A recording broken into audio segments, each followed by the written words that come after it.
Hello, everybody. Thank you for joining the Great Dynamics podcast. My name is Ahmed Hassan, and as always, we have a very special guest with me today. Is Bryan Stern. Bryan is the founder of Project Dynamo. We'll go into that a little bit later. Bryan has 25 years of service focused on intelligence and special operations.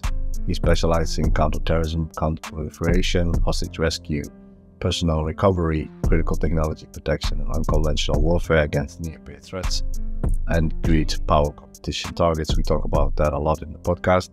He's a Purple Heart recipient and credited being a military first responder at the World Trade Center on the morning of the 9/11 attacks, surviving both collapses. Bryan, since then, has done a lot, and one of the things that we're going to go into about today is Project Dynamo. Bryan, thanks so much for being here. Thanks for having me. Really appreciate it. No worries. So what I wanted to ask you, can you go in a little bit about your career in the military and as much as you can say, and we can then go a little bit more into what you're doing right now. Yeah, I joined the Army very young, almost right out of high school, and never really planned on making it a career. It was supposed to be, a life experience kind of a thing before 9/11. I'm a pre-9/11 guy. So I joined the infantry and was pretty quickly recruited into Army intelligence. And then somewhere in the middle of all that, I found myself in the Navy as a Navy intelligence officer, although I've never really done anything with the Navy. Yeah, it's kind of weird. And I don't know anything about the Navy. I'm a terrible Navy guy. I've only worked on the land. So, but I was a 9/11 first responder. I was stationed in New York on the morning of 9/11. I was in both collapses.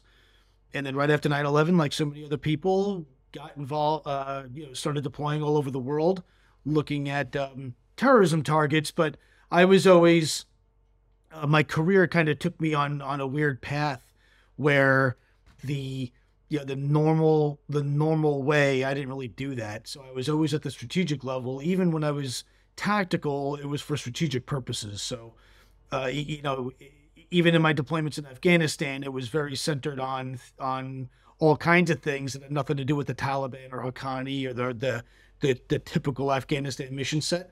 In 2011, I was a task force commander, task force 71 commander, or officer in charge, I should say, on the ground in Afghanistan. And we looked at all kinds of things that had nothing to do with Afghanistan, honestly. We looked to the east, to the west, looking at Russian problem sets inside Afghanistan, Chinese problem sets inside Afghanistan, Al-Qaeda senior leadership, of course. But my career has always been, hard targets, wherever that may be. I've worked in like 60 something countries all over the place: Africa, Europe, Middle East, a little bit of Asia too, but not so much.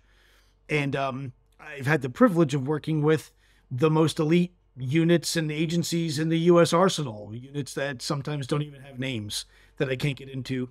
But I've been really blessed to have this really atypical, unconventional kind of career where I honestly never really fit in, to be honest. And I always struggled in my career, even from a leadership perspective, but I always struggled in my career trying to do the regular thing, if that makes sense. So whenever you surround me with other big troop formations or big headquarters, even in the special operations world, I always kind of struggled with that stuff.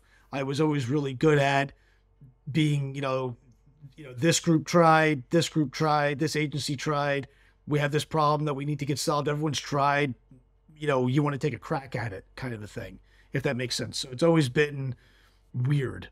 Very, very little of my career has fit into a little box, which, fast forward to Project Dynamo, is exactly what we are. I mean, that's it. We operate where there's no U.S. government presence, where there's little to no resources, absolutely no backup, surrounded by counterintelligence threats that may or may not be realized, with no mommies, no daddies, and no net. That's very in line with the last 25 years of my career. So it's kind of funny how it kind of all trended that way. Yeah. So you talked about Afghanistan. I think it's very important also to note that when we were talking about Afghanistan in the last 25 years, that really the near peer, like China and Russia, were not really in the conversation. I think only during the Trump presidency we saw like mentions of China and Russia. What do you think that is? I think that's true to a very large degree, but also I would disagree a little bit. I worked Russian issues from Afghanistan in 2011. It just wasn't a high enough priority. Guys like me always like I never really believed in the whack-a-mole, let's kill as many Taliban guys as we can. I never believed that to have strategic value. And fast forward 20 years later, actual impact of the Taliban is zero. They're right back in power and they're largely unimpacted. So I agree that China and Russia and to a lesser extent Iran were not the top priorities, but to say that they weren't looked at all, I don't know if that's so accurate. That's not where the funding went. That's not where the priorities went. But I'll tell you, there were plenty of operations and cases where Russia and China were the centerpiece at a very, very, very, very high level of government through certainly through the Obama years, definitely through the Trump years, and as we're seeing now in the Biden years. So it's a priorities issue much more than I don't think it's accurate to say that we didn't do anything with it. It just became a lower rung. I would like to rephrase. Yeah. So I think there's a misunderstanding there. What I mean is from the wider community and news, and it was not really paid attention from that perspective. It was not as quote unquote sexy topic. Exactly right. It definitely wasn't sexy. When again, just to talk about Afghanistan, when I was looking at Chinese intelligence officers running around Kabul, most people kind of said, that's kind of silly. And my response to that, and people like me would say, we're a strategic asset. We're here to do strategic targets, and the Taliban is not a strategic asset or a strategic issue. So you got a lot of funny looks until we were able to draw a nexus between Russia, China, or other great power threats and the Taliban. So being able to explain that Haqqani network is deeply invested in in Chinese business, and that Chinese business and Haqqani are mutually beneficial, being able to tie that together was really the art during those years to be able to do some of these operations. And one of the things that I always talked about when we talk about the global war on terrorism, GWAT is like the cover name or doing business as the rise of China, right? So yeah. But even globally, can you go into that a little bit more? I think that's interesting. Yeah, what you said there. Yeah, I mean, at the strategic level, the U.S. being a strategic competitor of China and China being a strategic competitor of the United States, our job to them is to keep their hands busy and atrophy them and deny them access or make them spin their wheels or overinvest in something stupid or what have you. That's how you mitigate threat to some degree at the strategic level is keeping your enemy's hands busy with other things. We, the United States, got very, very, very myopic in the terrorism world based on 9/11. So it wasn't for a wrong reason. And in the world of finite resources, you can't go after everything and you can't do everything. So it becomes a priorities issue.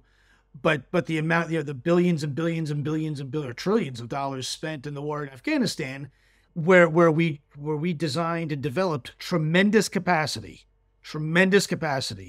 to hunt people. That capability was not exactly there on the morning of 9/11. The capability that America has to globally hunt what we say F3EA, find, fix, finish, individuals is now unmatched. The problem is at the strategic level, it's not about the one Chinese colonel, it's about the whole Chinese brigade or a whole Chinese fleet. So that ability to hunt at the individual level, which we did not have before, now doesn't really help us when we talk about things like China. To some degree, a little bit, and our intelligence capacity and our data analytics and machine learning capability and quantum data and all these other big issues that we use in the war on terrorism certainly are beneficial in a very real way to great power competition.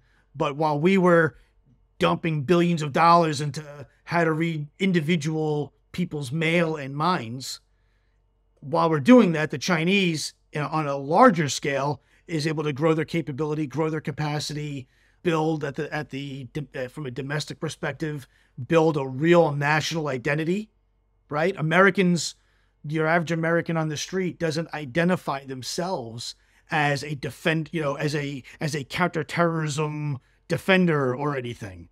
That didn't happen. In China, everyone is really, really, really, really excited for the Chinese Communist Party to invade Taiwan. Everyone's they're united in purpose.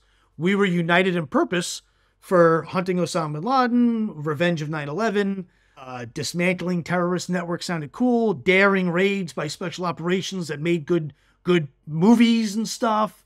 And we were really focused on wounded veterans that got hurt. That still is a major focal point for the American population. An American stubs their toe, it's headline news, and we're very quick to pile on and help our veteran community. Well, that actually has nothing to do with the war in China whatsoever. Absolutely nothing. There's no relevance there. It sounds good and it feels good, but when it comes to a nose-to-nose, knife fight between the United States Navy and the Chinese Navy, all that wonderful good things actually has nothing to do with that conversation whatsoever.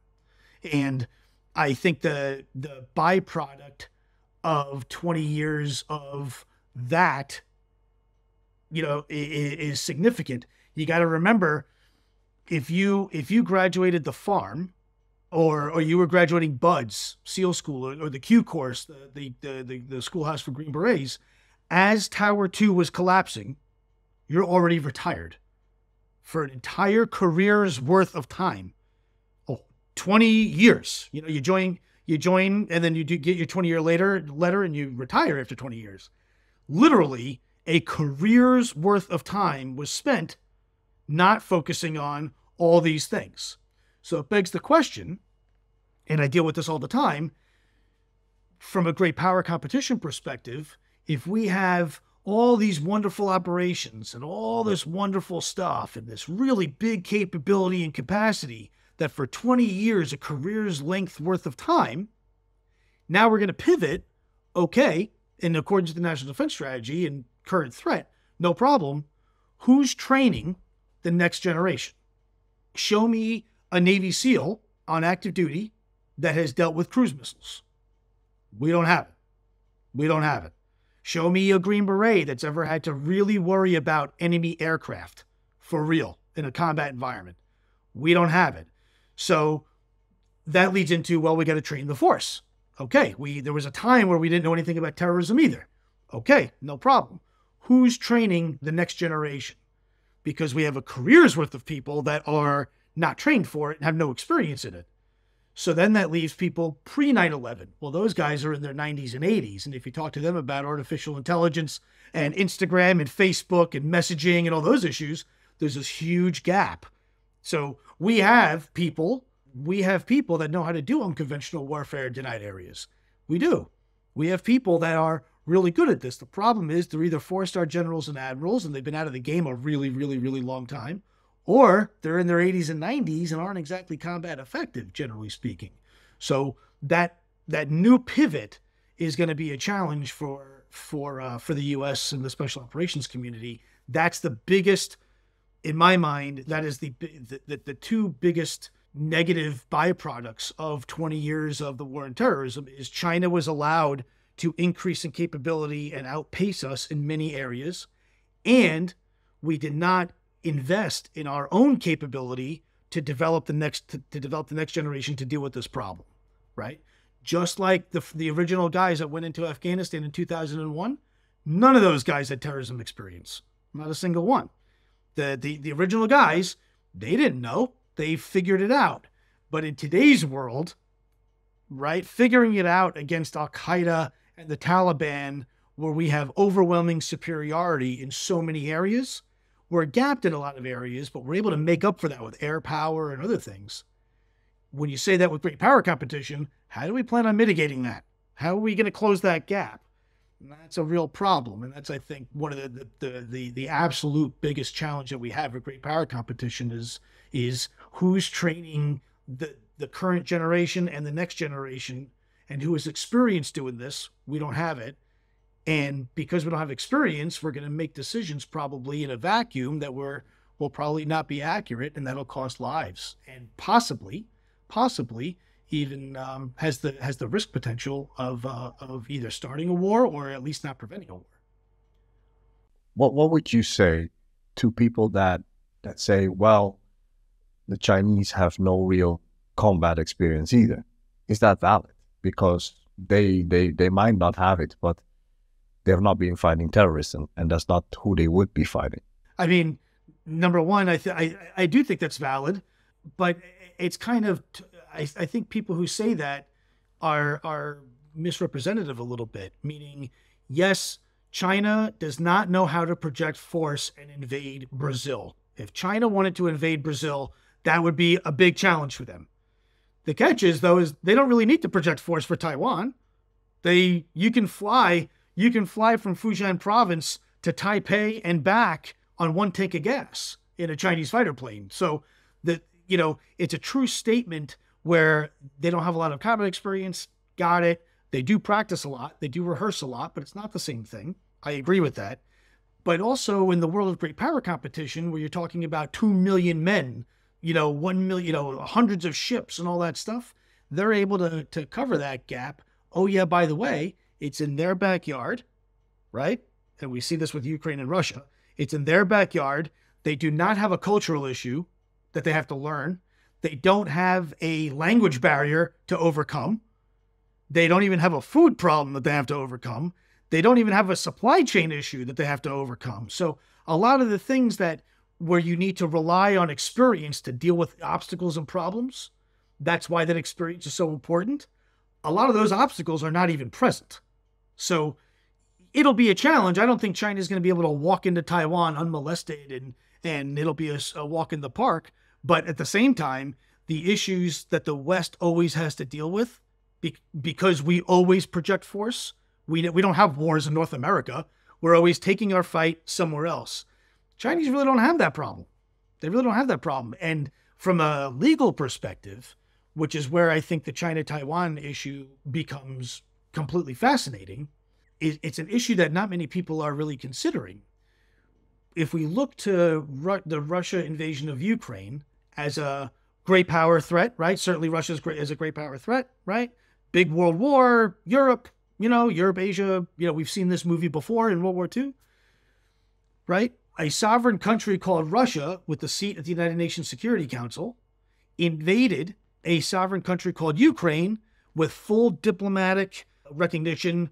There's over I think there's 70 embassies inside Ukraine. Ukraine is a real country with a real currency, with a real diplomatic presence, a signer of the Vienna Conventions. They are truly sovereign.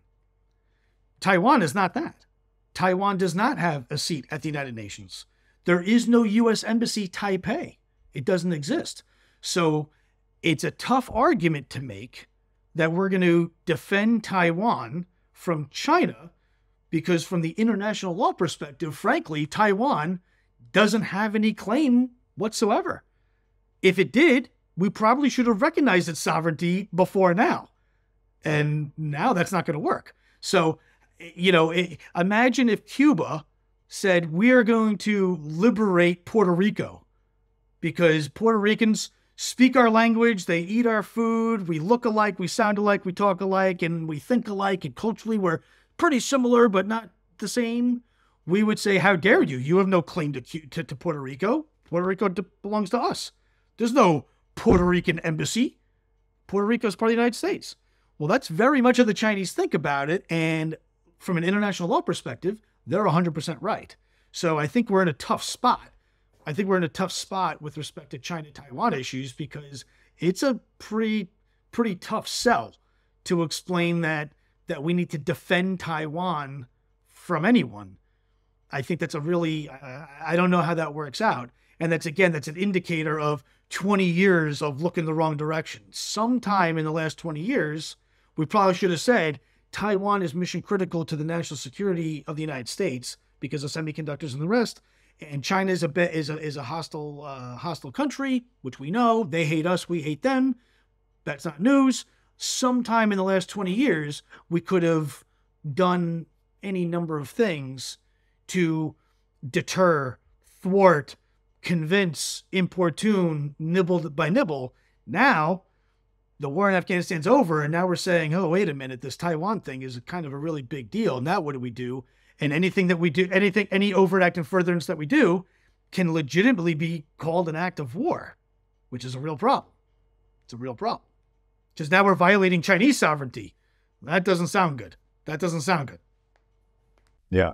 And how do you convince the American people that this is something to rally for? Exactly right. Exactly.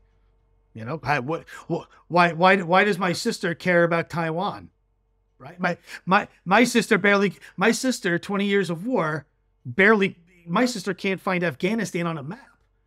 So if she didn't care about Afghanistan, which vis-a-vis killed New Yorkers on the morning of 9/11, and that was an easy sell in the beginning, but 20 years later is a really tough sell. 20 years is a long time.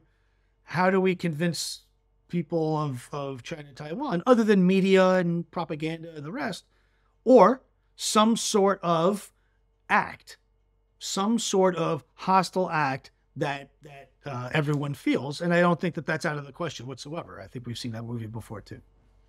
Yeah. So I want to circle back to Afghanistan, and you've been working there for a long time, and your experience, and then pullout happens. And how do you look at that, and how did it influence what you're doing right now with Project Dynamo? So Dynamo started as a result of the withdrawal of Afghanistan. I was watching it on TV like everybody was. I was getting calls from people, friends of mine inside Afghanistan, asking for help. Dynamo didn't exist yet, right? And I thought that I could help a little bit, and I never intended 2 years later to still be working on this. Dynamo was supposed to be around for 2 weeks or 3 weeks. It was never meant to be this. So the withdrawal, when I started Dynamo, the idea, and Dynamo is different from many other groups insofar as we actually do the operations ourselves. We're on the street. I have an Afghan visa in my passport as I talk to you now. We were, I tell everybody, if you have a safe house and you have not used the plumbing in your safe house, you don't have a safe house. From a tradecraft perspective, if you know a guy who knows a guy who knows a guy, that's a violation of every ounce of tradecraft that I know to be true. So when I started Dynamo, it was based on the idea of watching it on TV and it not going well and getting angry, frankly, right? I wanted to help. And then one day I saw the C-17 at Kabul airport, and I saw the Afghans fall from the landing gear. And the last time I saw that was the morning of 9/11. And it occurred to me, we got to remember, if we go back, that was August, I think 17th, 2021.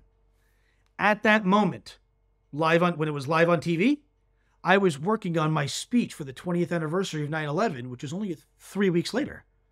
August 2021, when the evacuation happened, was within 3 weeks of the 20th anniversary of 9/11, which is, in the world of geopolitics, tying this to 9/11 is dumb, right?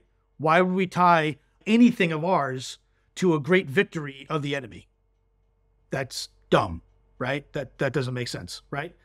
So when I saw that, I got angry and I said, this is what we're going to do. I called up some friends. We're going to go overseas. We're going to break open the north. I have friends in northern Afghanistan, and everybody was target fixed on Kabul.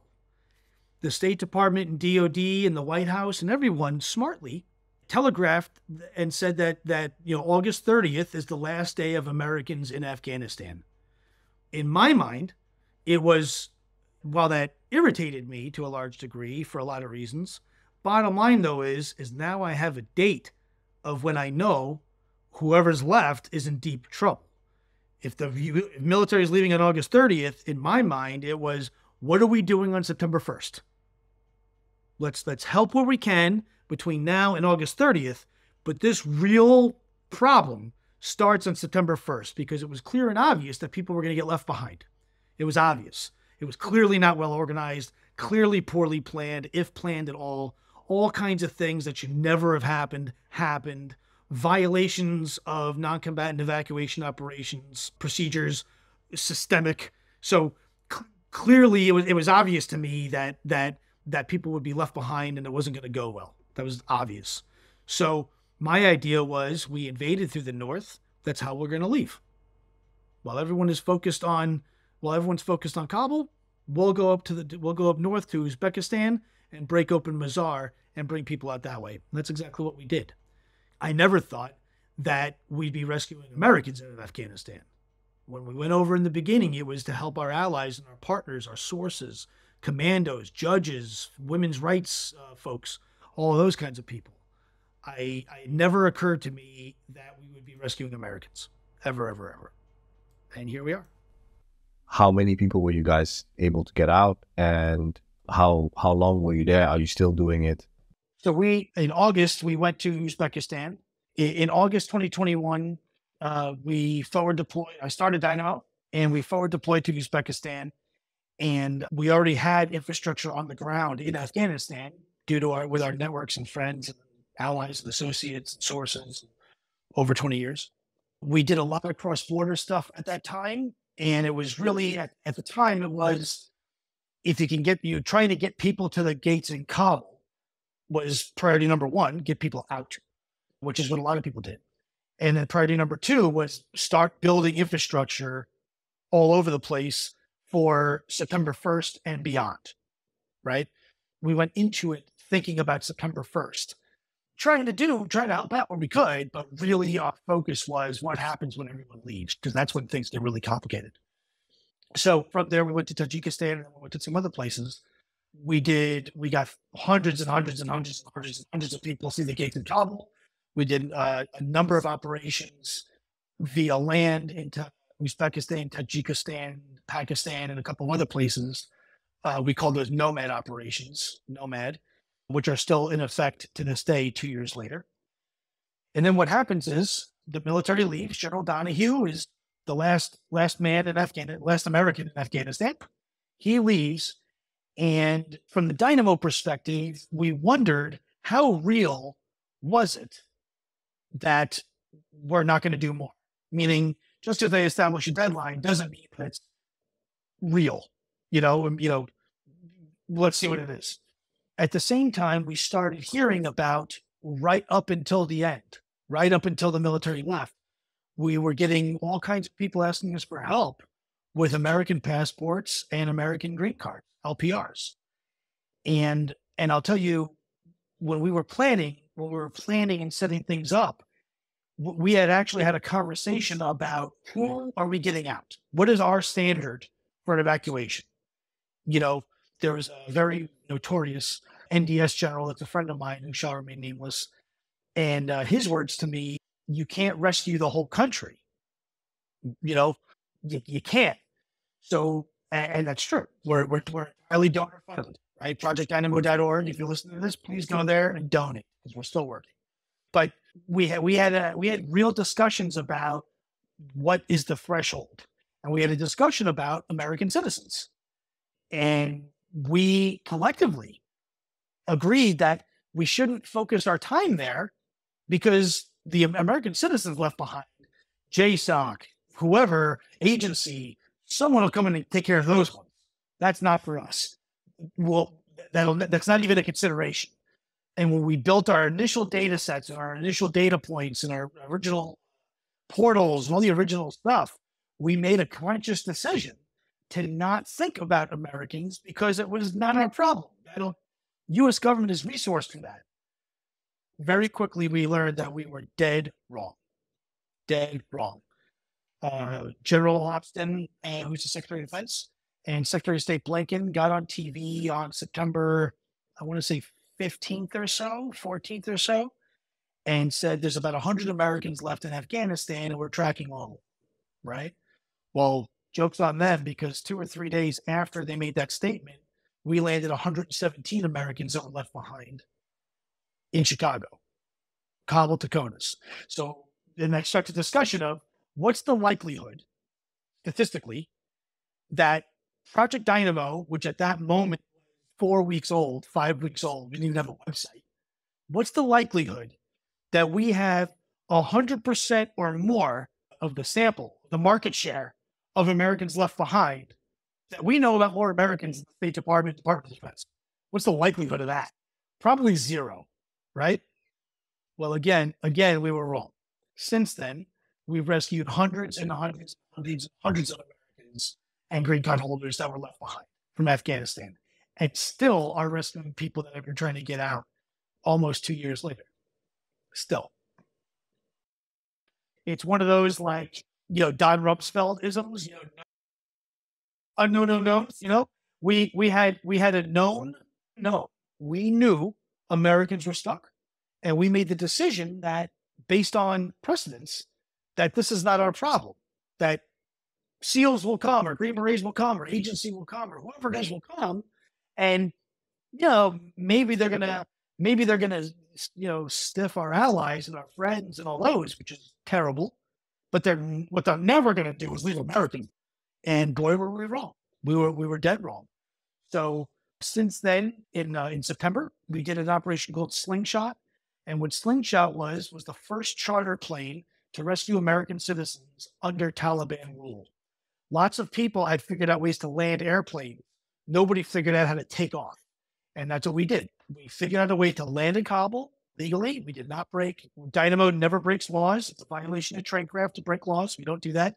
Just like when I'm running a route in a car, I drive the speed limit. I don't drive fast. I don't want to give the bad guys a reason to hurt me, arrest me, or interrogate me.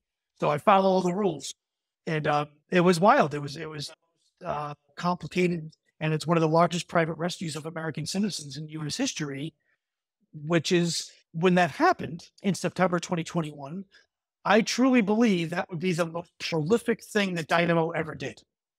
In hindsight, on the spectrum of crazy, but it actually, compared to some of the other things we've done, was not so terrible. Yeah. I mean, that's what I want to hear about. So Afghanistan starts, you guys do a lot of work there. And then where do you go from there? So we were working in Afghanistan from August 2021. And Dynamo is one of these organizations that I've actually tried to turn us off 2 times for real and almost a 3rd time, where, get back to real life, right? I had a really successful business. I was out of government, out of the whole get shot at for a living game. I was done and done and done. So we did a major operation in December 2021. We went back to Kabul, landed another big airplane, took out 49 or 50 something Americans from Kabul. And it was actually a wild trip because, by now the Taliban they're in power for months already. We were doing things all over the place, but it was our first time back in country. And, we went to U.S. Embassy Kabul, which is now covered in Taliban propaganda, right? At the airport, Taliban flags everywhere. The Taliban they're the boss, whether I like it or not. So it's kind of prolific. We did that big operation, and there was a definite decrease in demand, onesies and twosies, and we still have onesies and twosies, but there's a definite downswing in people asking for help that we were able to help. That gets us to December. Then we do Christmas and New Year's and the holidays. And my big idea was start to wind things down a little bit. Well, we'll do some stuff, but I don't need to be in the field anymore. Let's keep it going, kind of, and see what happens. But surely it'll be okay, right? And it's definitely got better. Airport got opened up again, some of those things. Right after New Year's, this guy named Vladimir Putin starts amassing troops on the border of Ukraine. And we had a donor who was very good to us and generous, who came to me and said, "Hey, Bryan, I gave you money for Afghanistan because you're rescuing Americans. And I respect you and I respect the mission." He says, "But the reality is, I don't know any Afghans. I'm never going to know any Afghans. I'm not going to Afghanistan. I've never been to Afghanistan. Honestly, I frankly don't really care about Afghanistan or Afghans, honestly.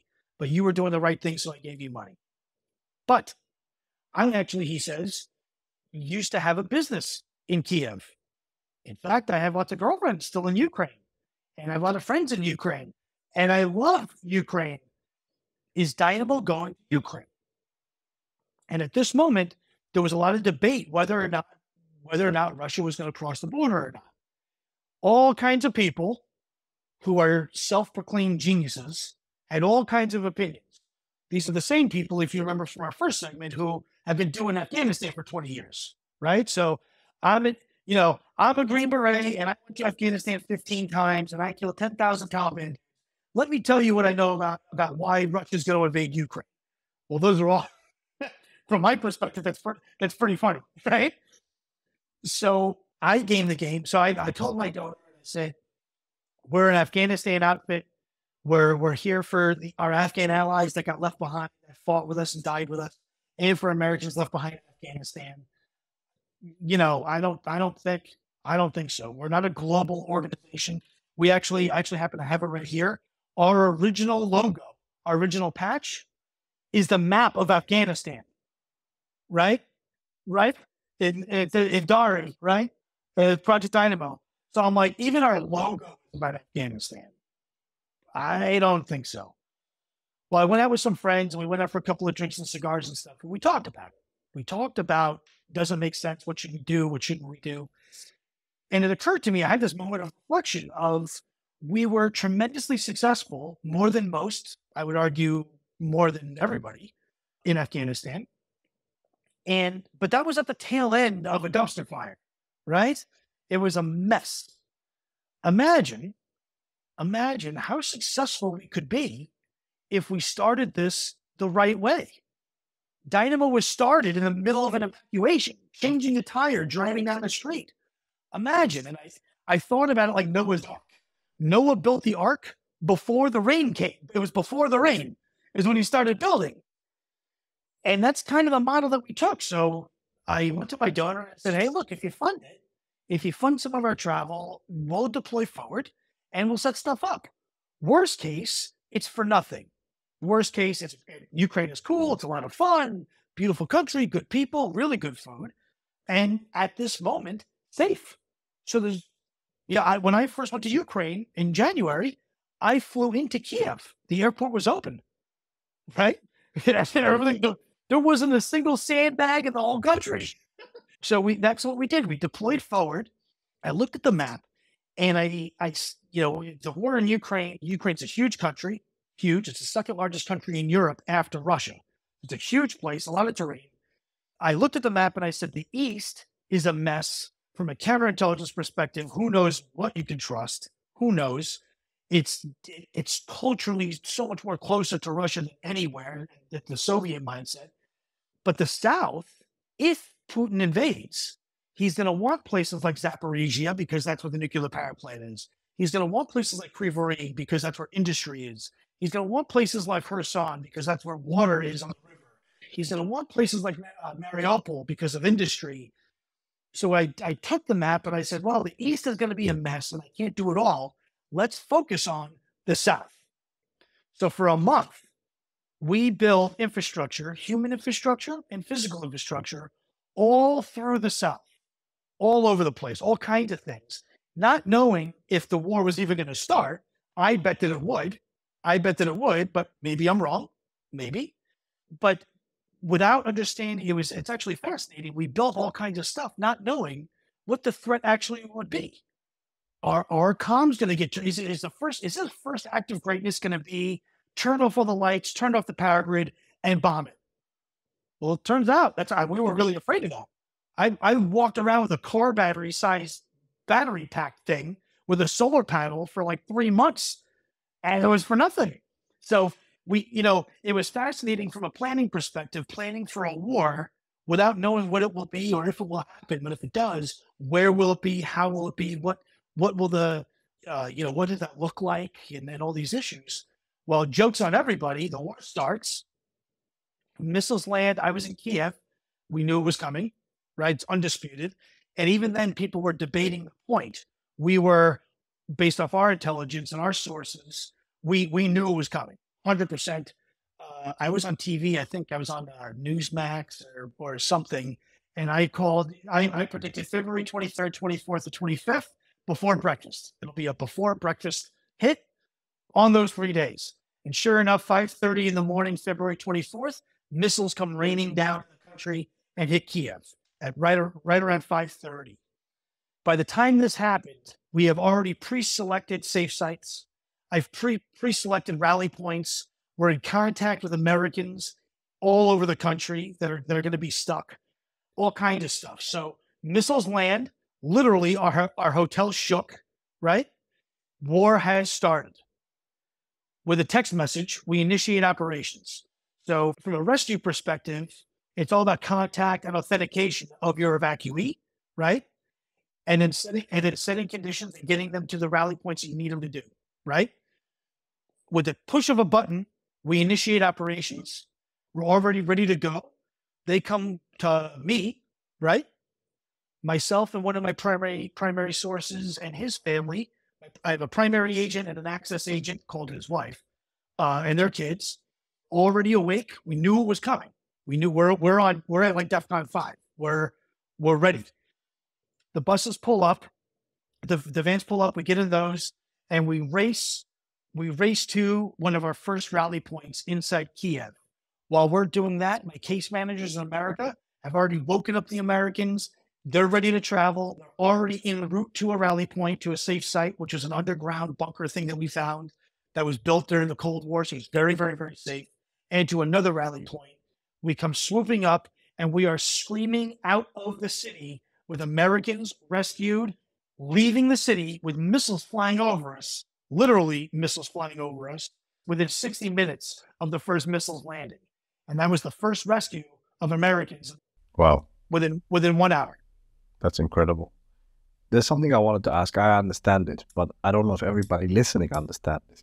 When you say we've developed human infrastructure and other infrastructure, can you go in a little bit about what does that mean?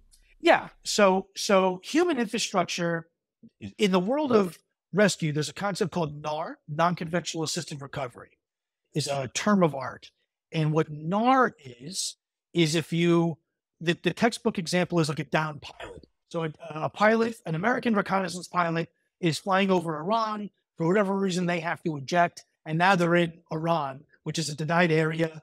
It's a bad place, right? You can't send in a SEAL team. You can't fly helicopters in because they won't make it. They're too far. You can't parachute guys in because how are they getting out? So what do you do? How do you deal with that problem?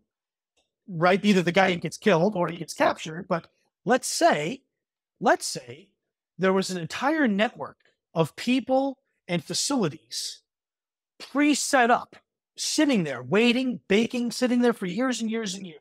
That's infrastructure. It's not just an intelligence source who can say, yep, I see the parachute. Yep, he's on his way down. I can confirm to you, you got a down pilot on the ground.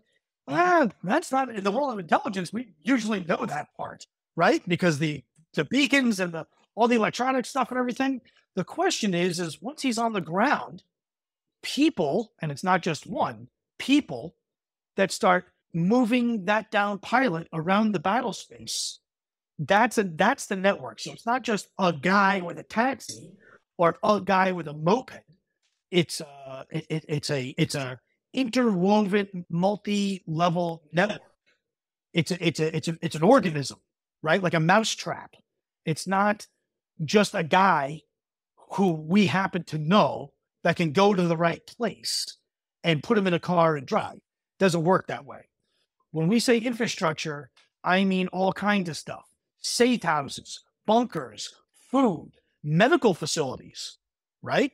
We deal with this all the time in Dynamo.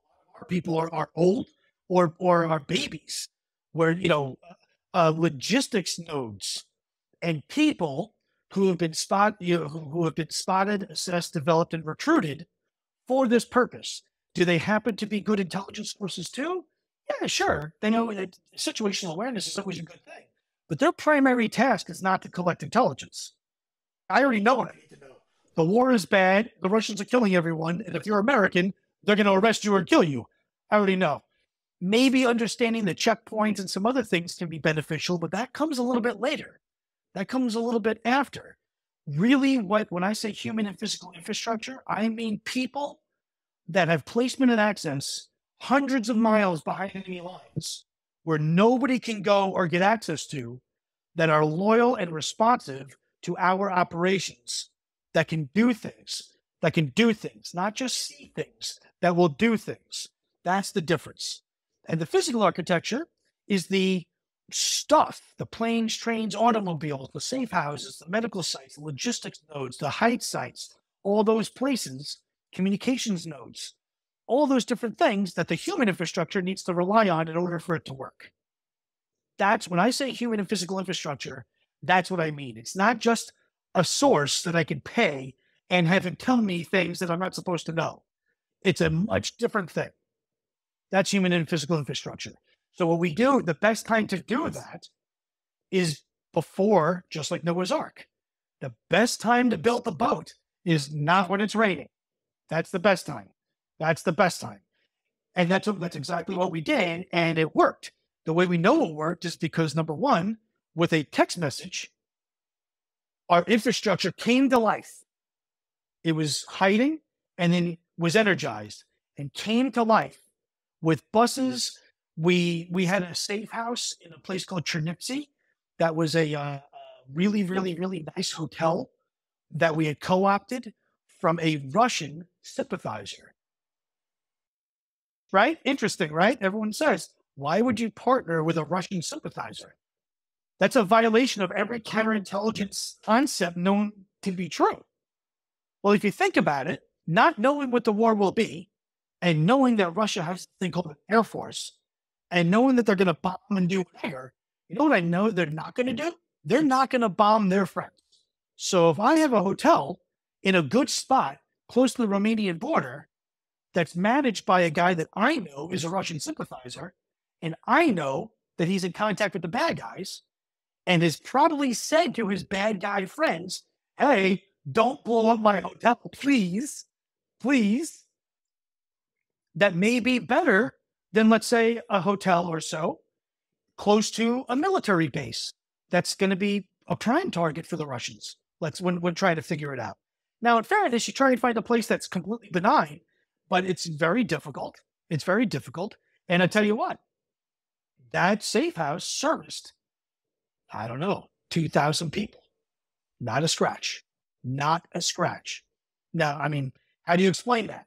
Well, you explain that because using this kind of methodology where I don't need intelligence out of this guy. What I need him to be my friend, take care of people. I need beds with sheets and towels. I need it to be discreet. I need it to be in the middle of nowhere. I need him and his staff to not talk and not burn us.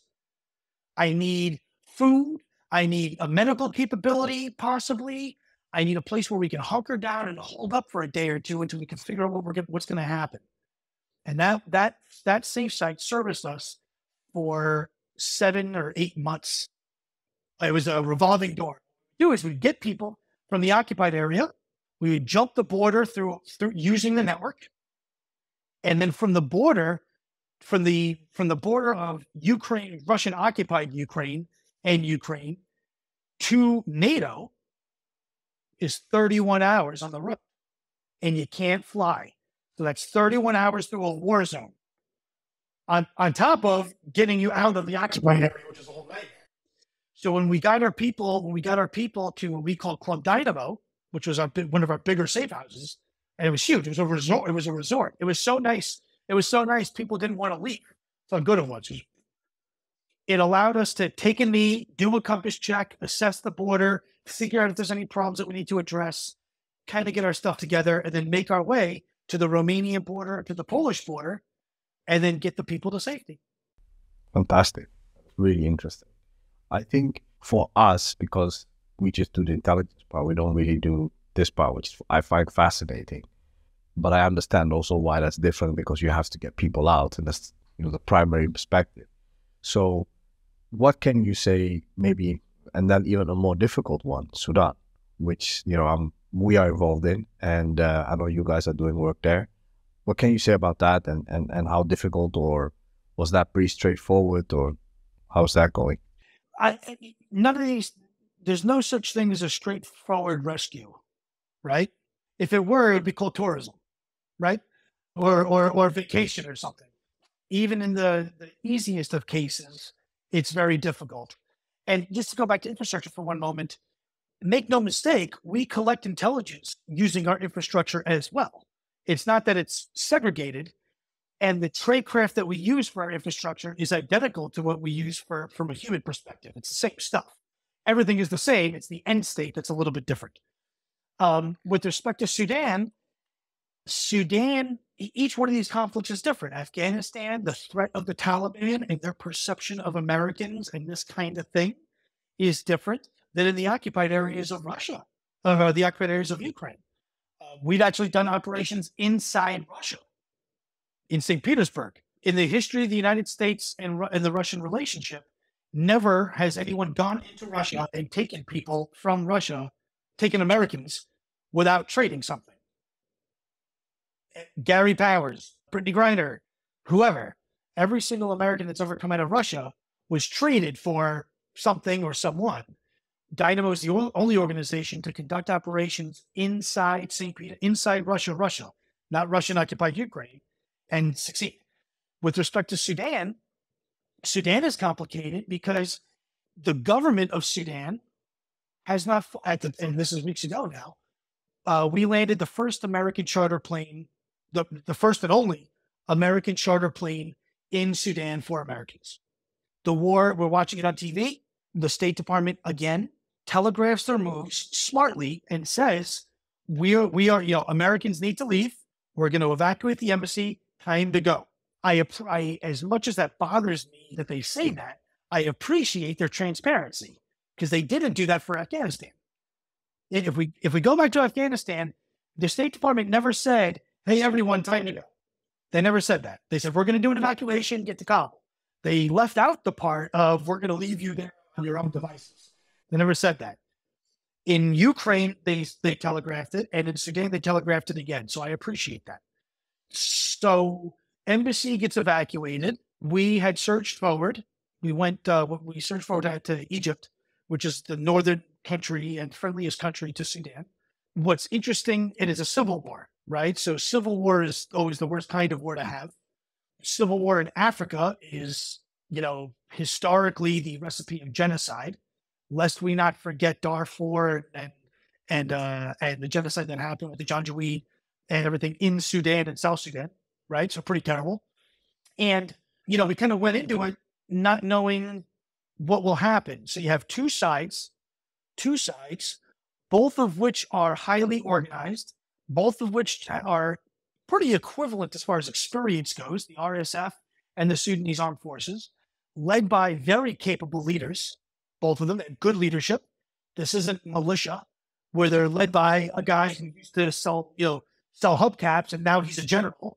Both sides are pretty capable sides, and both sides have a tremendous amount of foreign influence. That's the difference. Both sides, the RSF is fully backed by Wagner and a whole bunch of other bad guys, and the Sudanese Armed Forces, more or less, are backed by us, although they're really not, to a larger degree, Egypt, and to a lesser degree, UAE. So both sides have tremendous foreign influence in an environment that is historically war-torn and struggles with a tremendous amount of natural resources. That's why everyone fights over it in the first place. In Africa, the big tagline is everyone wants a piece of Sudan, right? Haftar in Libya wants a part of Sudan. The Egyptians want Sudan. The Ethiopians want Sudan. The Russians want Sudan. The Chinese want Sudan. Everyone wants a piece of Sudan. It's a pretty terrible set of circumstances because it's a very rich in natural resources, and it's a pretty terrible place. That's how it starts. Now, the Sudanese government is not a failed government, meaning the Sudanese Joint Chiefs of Staff are still coming to work every single day. Even though it's a civil war, the government is still very functional. The Sudanese embassies across the world are staffed and filled with people, unlike Afghanistan, right? If you compare and contrast to Afghanistan, the regular government went away, the Taliban came in control, and now you have Taliban ambassadors in Washington, D.C. How did that happen?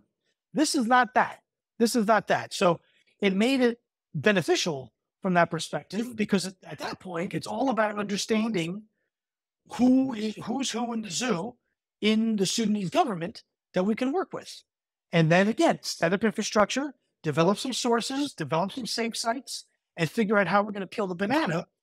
The concentration of Americans in particular are in Khartoum. So we start setting conditions to do things in a Wadi Saida, which is a military base very close to Khartoum.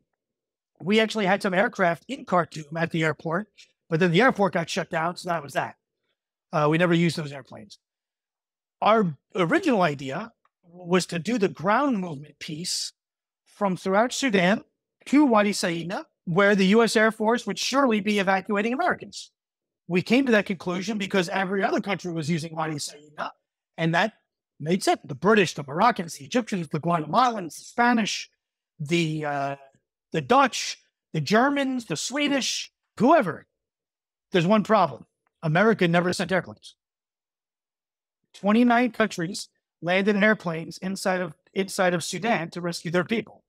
The United States is not one of them.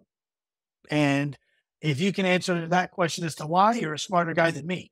But nobody, to the extent, it was such a strange scenario, to the extent that the Sudanese came to us and asked us as friends, for lack of better terms, to find out why America is mad at the Sudanese government.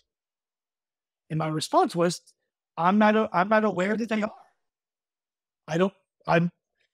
And my counterparts would say, well, they must be, because they're not asking for landing clearance the way you're asking for landing clearance.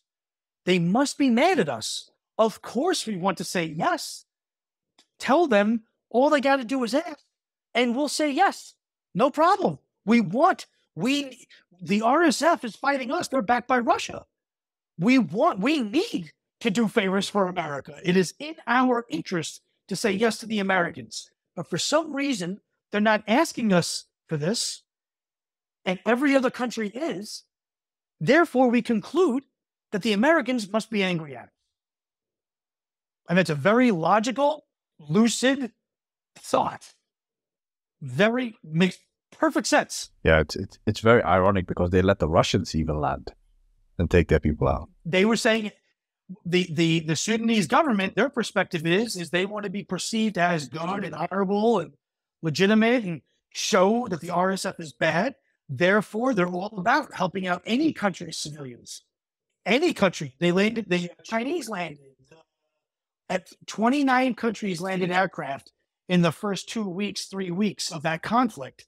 And the United States is not one of them. The United States flew in helicopters with special operations forces. They sent 100 men, pulled out 91 embassy staff, and that was the end. And the question is, 16,000 Americans of various shapes and sizes living in Sudan, what happens to them? Because now there's no embassy, and now they're stuck in the middle of a war. Ostensibly, the Air Force should land a C-17 or land a C-130 or charter a plane or do whatever and pull Americans out. They elected not to do that. And that's where Dynamo said, okay, well, then we'll land an airplane because I can get landing clearance.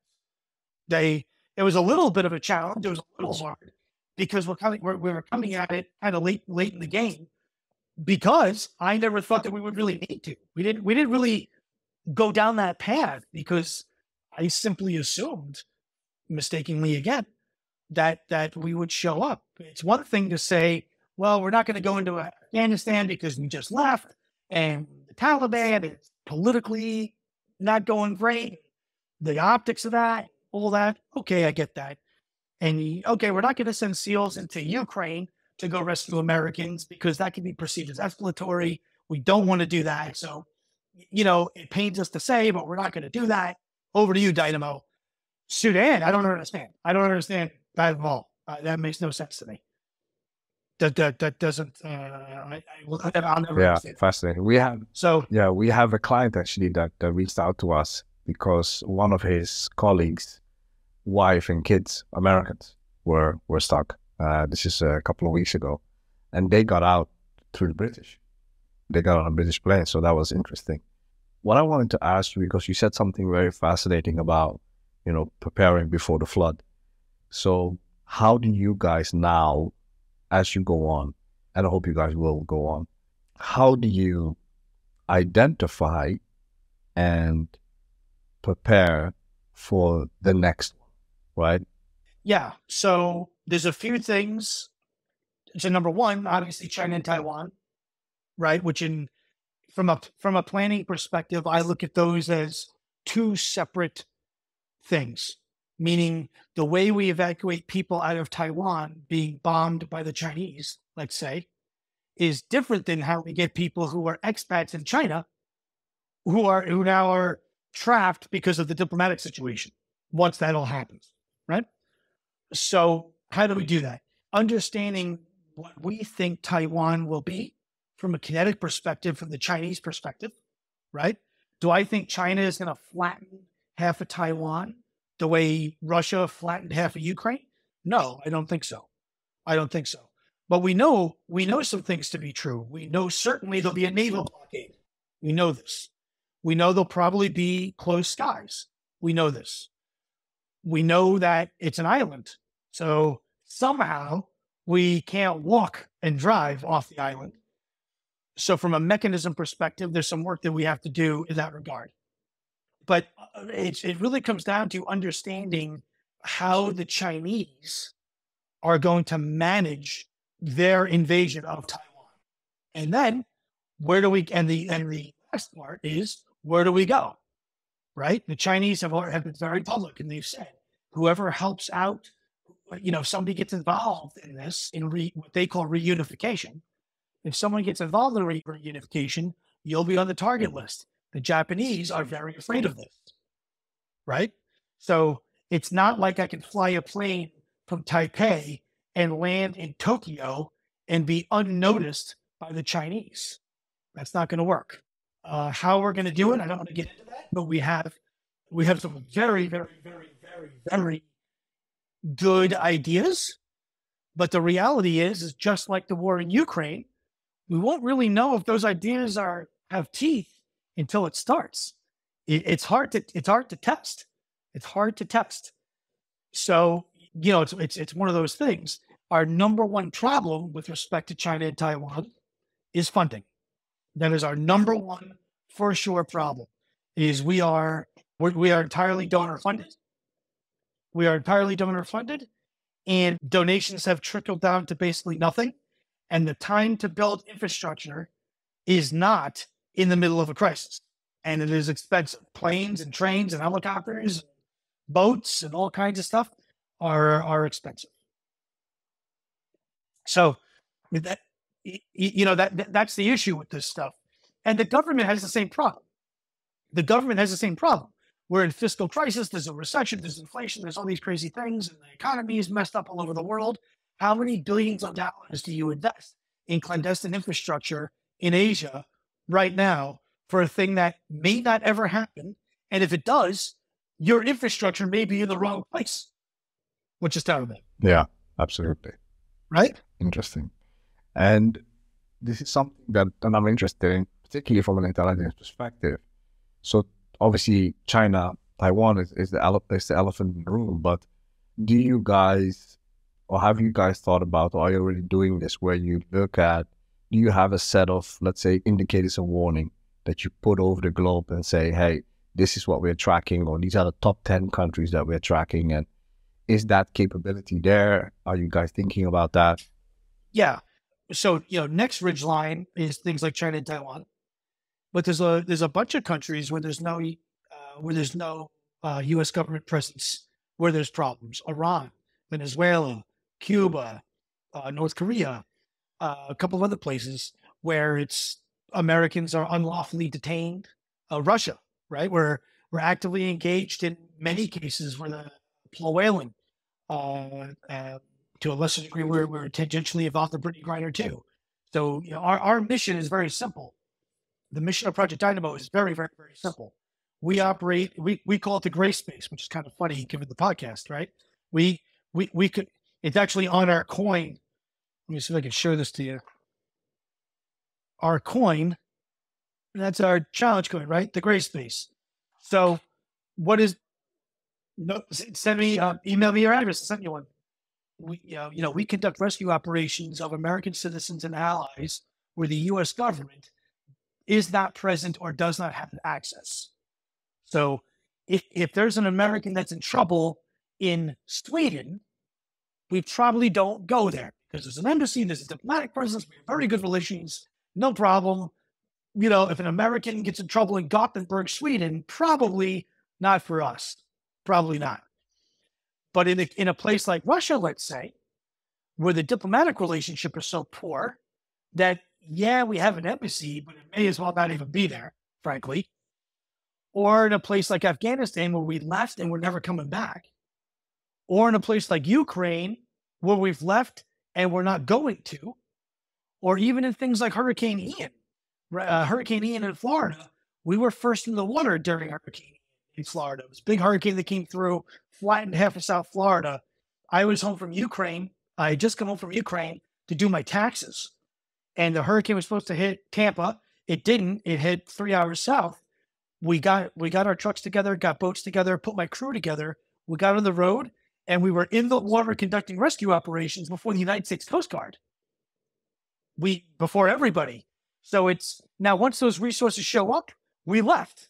I'm not a government replacement. That's not what we're here for. Yeah, I'm not competitive with the government. We exist where they're not. So if there's an American that gets in trouble in, let's say, Syria or Iran or Yemen, we have a couple of fascinating cases in Yemen of some pretty bad things going on. Those kinds of places, which are not war zones per se, but they're places where the U.S. government doesn't have access or easy access, then we swim in those ponds also. So we have a whole bunch of those that are present. Then next ridgeline things like China and Taiwan. But once I start hearing about there's civil strife or there's a war or there's a this or there's a that, we start to pay attention. And through our friends and colleagues in the State Department, if they start saying, hey, look, man, we're getting ready to leave. This is going from bad to worse. We're evacuating from Khartoum, heads up. That's when we start to pack our bags. Once the U.S. Embassy starts to say that they're going to leave is when we start to pack and start to travel. And we call that battle space the gray space because what is that called? Is it a denied area? No, not a denied area. I can go. North Korea is a denied area. I can go. I can get a visa. I have a visa to Sudan. Is it a denied area? No. The government could be there, but they're not. People are there and they don't want to be. So what do we call that? We call that the gray space. Yeah. No, yeah. I mean, it's very, very similar philosophy. What I call my company Gray Dynamics. But there's places, for example, like Senegal, where there is, civil unrest right now. Not to the extent that, there will be evacuations needed, but a country that we are looking at, for example, is Burkina Faso, which is, teetering, or Mali, where the Westerners kind of already left or are on their way out. So that's, very interesting, very fascinating. What I wanted to ask you, sorry, go ahead. So Burkina Faso is very interesting. We just did an operation called Coffee Bean. Coffee Bean is a family. It's an American woman who is an art teacher, who is an art teacher in Khartoum. She married a guy from Burkina Faso who has a U.S. visa and has an adopted son who's also from Burkina Faso. She got stuck in between Sudan and Egypt. She was out of Sudan, but Egypt wouldn't let her in. So she's in the middle diplomatically. She was there for 6 days and 6 nights without food and water. Her son, who was 6 or 7 years old, was being eaten alive by rats. And it's a pretty terrible story. She was under direct threat of sexual. Yeah, really bad. She's in direct threat of sexual assault at the border, right? Because it's a terrible place and all kinds of bad things are happening. And this is the first week of the war in Sudan. So everything's very new and ugly. We could not use the U.S. government. The U.S. government declined to intercede on her behalf because her husband is not American and neither is her son by passport. However, if she would have filled out the application, they would have been. So kind of silly, but this happens. People don't do paperwork and they should. The only logical place to bring her to is Burkina Faso, which is where she is now. So we went from a civil war in Sudan to a soon-to-be failed state in Burkina Faso, and now she's stuck there. So sometimes I bring that operation up, coffee bean. I bring that up to say that when we do these things, there's the hot zone, the warm zone, cold zone, but it can be incredibly frustrating when you can't go from the hot zone to the cold zone. You kind of have to exist in the warm zone, and that warm zone quickly become the hot zone or another hot zone, which is what I predict for Burkina Faso. Yeah. I would agree with you on that one. All right. So for you right now, I mean, we're going to put all the stuff, the information of Project Dynamo in the show notes and everything, and we're going to push that out. In this podcast, we always ask at the end of it, is there, because there's a lot of people that are interested in, your past work and want to get into that line of work or what you're doing right now. So what advice would you give to a young person or not so young from your experience and what you're doing now? Ooh, there's a lot of advice. Number one, don't do drugs. Don't do drugs. Stay in school, get good grades. The big thing that I tell people is I get asked, what language should I learn? Right? I get that all the time. I tell people only learn a language that you can master. It does you not much, a little bit of benefit, but if you have the same Mandarin capability of a 2-year-old, I don't know that it's like when I travel, what I do is I have a list of 20 or 30 phrases. Please, hello, thank you, where's the bathroom, don't shoot, help me, right? And before I travel, I always kind of try and memorize as many of those as I can of whatever the languages of where I'm going to. And I always have a printout. Of that with me in the language, right? So like just a pocket translator. That way, if Google Translate isn't working, and I love Google Translate, but if Google Translate isn't working, I have something I can point to. So things like that. And the biggest advice I give people is always be polite. It is really, really easy to become a jerk. But once you're assessed to be a jerk, it's really hard to recover from that. It's amazing how far you can get in places by being polite and almost a little goofy, just a little goofy, right? So if you're one of these guys that, I'm a former infantry Marine and you walk around and I just want to project strength, well, that's how people kick your ass. That makes people want to punch you in the face, especially overseas. I'm overweight. I'm gray. I'm old. If you look at me, I'm not a threat to anybody. Nobody looks at me and is afraid of anything. And being disarming is a really, really, really good way to get really far in a lot of these crazy places. And it is an art to be disarming. It is not, and it's very difficult for Americans to be disarming. Americans are loud and obnoxious and all those things. It's sometimes not in our nature, at least in the West, and certainly not in England and the Five Eyes community, to be not strong. So there's a difference between pretending to be compliant and actually being compliant, right? I have this thing when I teach this stuff, I call it the Jeepers Creepers defense, right? Jeepers Creepers, right? So you get in trouble by whoever, and they're accusing, they're saying, well, it says right here, we have a picture of this or whatever it is.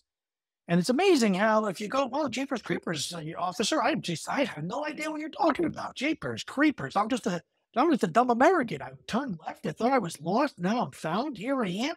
And it's amazing how you can embrace some stupidity as weakness that will get you far. And I think practicing that, learning how to project weakness and being disarming can be very, very, very beneficial if you're working, especially if you're working by yourself. That's probably the single most beneficial piece of advice that anybody has given on this podcast, really. The last part where you said, being a bit goofy and, how disarming that is. And I think because people travel all the time, they don't have to be doing any dangerous work, but traveling anywhere, it can really help out to be disarming. And yeah, that's really good advice. And I think that's something that anybody can do. Yeah, I think, in America, I think a lot of people struggle with that, especially in the military community, where we're designed to be aggressive and fighters, blah, blah, blah, blah, blah.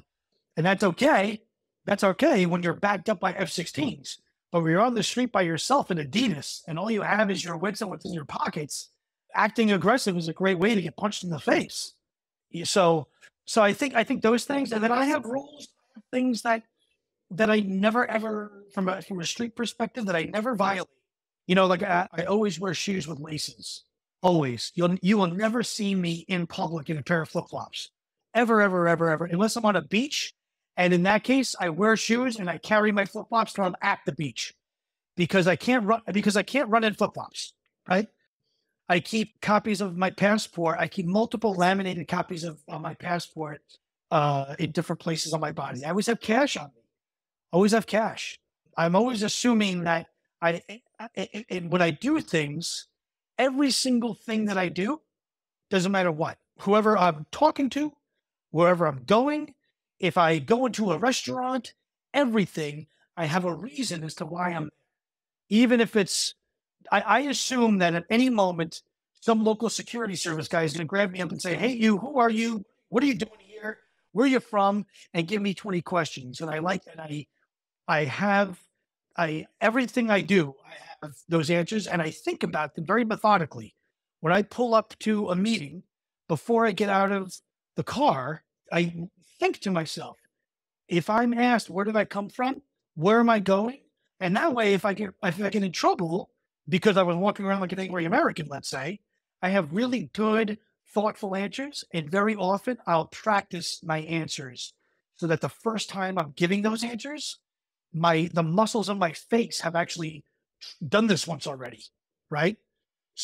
So it's not, because when you're under duress, it's very easy to see when someone's thinking, right? And creating. I don't want to be creative. I want to use the analytical side of my brain because that's what law enforcement is looking for. They're looking to see if I'm creating, someone a question and the answer somehow is on the roof. Somehow everyone looks at the ceiling when they're lying. Right? And if they're not doing that, they're looking down. Well, the answer isn't on the ceiling or the floor. Why are So I do things like that to practice. But from a training perspective, the thing I tell everybody is learn as much as you can about as many different things as possible. It doesn't matter what. You would not believe what I know as a career intel guy about textiles, about how to make clothes, how to make t-shirts, how to make patches. Has nothing to do with anything.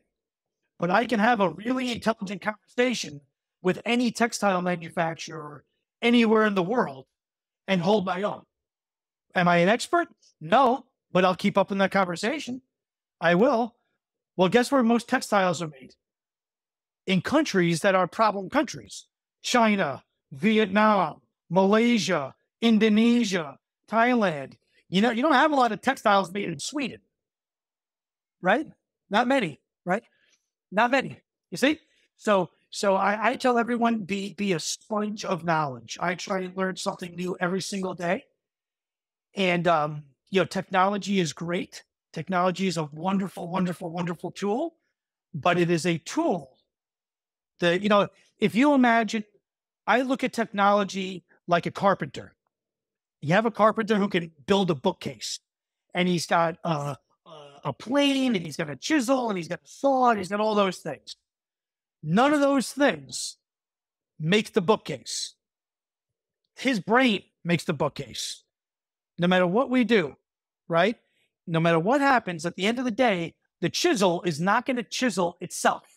The carpenter chisels and knows how much pressure to apply and how much to take off and how to level it and how to use all these other things. That's very much how we need to think about technology from a tradecraft perspective. Because what happens is, as soon as you become reliant on something, it's not available to you. The moment you become beholden on GPS is the moment that GPS gets turned off. And if you don't know how to use a map, you're in deep kimchi. And now you're a guy with all these wonderful skills that has no idea where he is. And that's pretty terrible. Yeah. That's pretty terrible. Oh, you're so right. I mean, the best example that I can give is that I had to write a letter, and my computer didn't work anymore, and because there was no power, it was a rolling power outage. Sorry, and I had to write it by hand. Right? I was like, yeah, I don't have spelling check, you know. So you have to think about these things that you don't have them, and then when you don't have them, it's like, oh, wait a second. You know, normally I rely on the spell check, or, you know what I mean? These type of very benign things, but then when you don't have them, all of a sudden everything changes. You know, again, I love technology. I'm getting really into ChatGPT and, all these great things. These are great tools and they're awesome. And it's, I'm happy that I lived this long to have all these wonderful benefits. However, sometimes those benefits aren't here. And if you don't have the foundational knowledge, it doesn't help. And you can find yourself in a and it's happened to me, and it's definitely happened to me. We saw a lot of this in Russian-occupied Ukraine, where in the south, cell phone providers were switching, and towers were being blown up, and they were up and down, and power would come and go. And sometimes radios would work, and sometimes only cell phones would work, but no data. So you can make a cellular call, but you couldn't send a text message, and all kinds of things. So, being able to, the more diverse you are, the more you're able to handle challenges that you can't predict. And that is what the current threat is all about. Who knows? Everyone lives on WhatsApp. Everyone lives on Signal. Everyone uses VPN. Well, guess what? VPN, Signal, and WhatsApp don't work in China. They don't work. So if I'm going to recruit an asset digitally in China, then all the tools that I live on every single day don't work. Well, then what? Then what? Can I get WeChat in America? No. If you do that, you get pinged then the Chinese know that you're Americans. That kind of stinks. And the FBI comes knocking on your doors. That stinks even worse. So you can't do that. So how do you peel that banana? Do I use a subsource somewhere else? But thinking through how we're going to deal with any number of challenges is really important.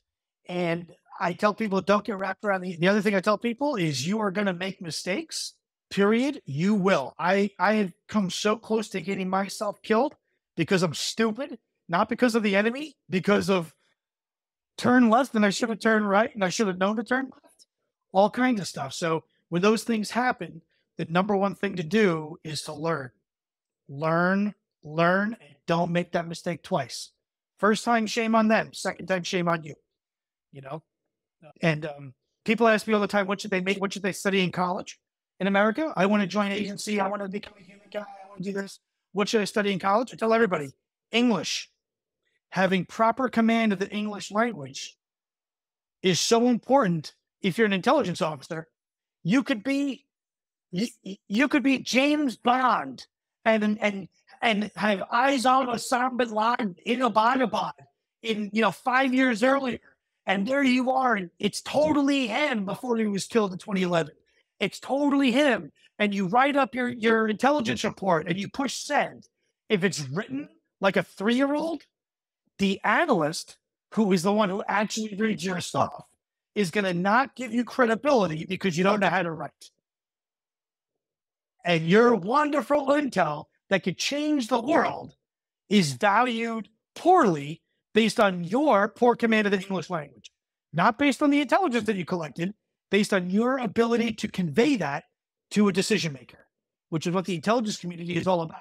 We don't actually make decisions. We're on the straight, going to dinner all the time and working in bars and restaurants. The decision makers will make a decision based on your credibility.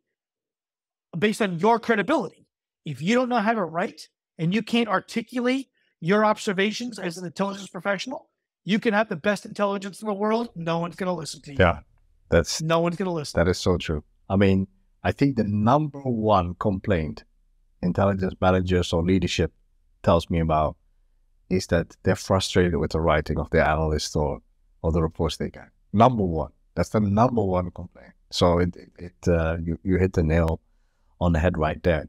Last question that I have for you, because I don't want to keep you too long. Any cultural recommendations? What are you watching? What are you reading? What are you listening to right now? I don't really watch the news a whole lot. If I watch the news, any mainstream media, I'm reading between the tea leaves. I don't believe much of it. Best example, right now there's hundreds of Americans stuck in Sudan, right? Hundreds of Americans.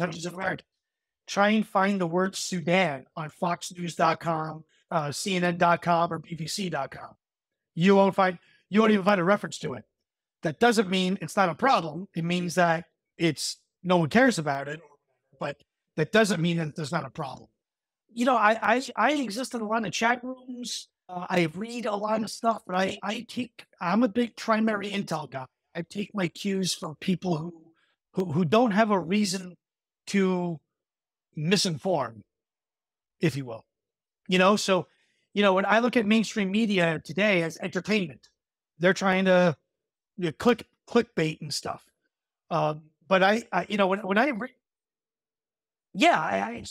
you can't fault them for it. It kind of is what it is. So, if I need to know about a particular topic as a career humanitor, when in doubt, recruit an asset is what I always say. So if I'm curious about what's going on in Gothenburg, Sweden, I'll find someone who I know who knows someone in Gothenburg, Sweden, and spot assess, develop, and recruit them and get sentiment from the ground.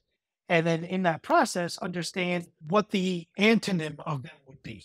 Whoever they're, so if I was trying to find a Republican in America, I would talk to someone who knows Republicans in America, make friends with a Republican, and then learn what a Democrat is, and then go and find a Democrat and try and get at least two perspectives that are competing with each other. And probably neither one of them are speaking accurately about the other one, but at least that way I can get two very different perspectives. And I think understanding the perspectives is the most important thing. And when I'm hanging out with Republicans, you won't believe how Republican I am. And when I'm hanging out with Democrats, you won't believe how Democrat I am. Because the reality is, you need to be everything. You need to understand the difference between, we learn this in interrogation. A lot of people look at interrogation in different schools from the law enforcement model. Law enforcement interrogation is getting your subject to admit guilt, a confession. Intelligence interrogation is about seeking the truth, whatever that truth may be. Doesn't have to be good news, doesn't have to be bad news, doesn't even have to be news, but it needs to be accurate. It needs to be accurate. And that's very much how I kind of see things. And generally speaking, people are more interested in playing gotcha to defend their cause or their perspective, or explain to you why everyone else is wrong. And I think, the intelligence business, you need to be sensitive, to that. So I spend a lot of time talking to extremes on both sides, and then that helps inform the middle, what I do. Absolutely. That's very interesting. Thank you so much, Bryan. I felt like even myself, I learned a lot, and I'll definitely, I hope we can talk after this more, because I feel like we've only scratched the surface. Thank you so much for being on and sharing your story and your interesting work. I will add all of your stuff in the show notes. And for everybody listening, guys, if you made it this far, thank you so much for supporting and listening. And please support Project Dynamo. They're doing amazing work, as you can hear. And I think they really need your support.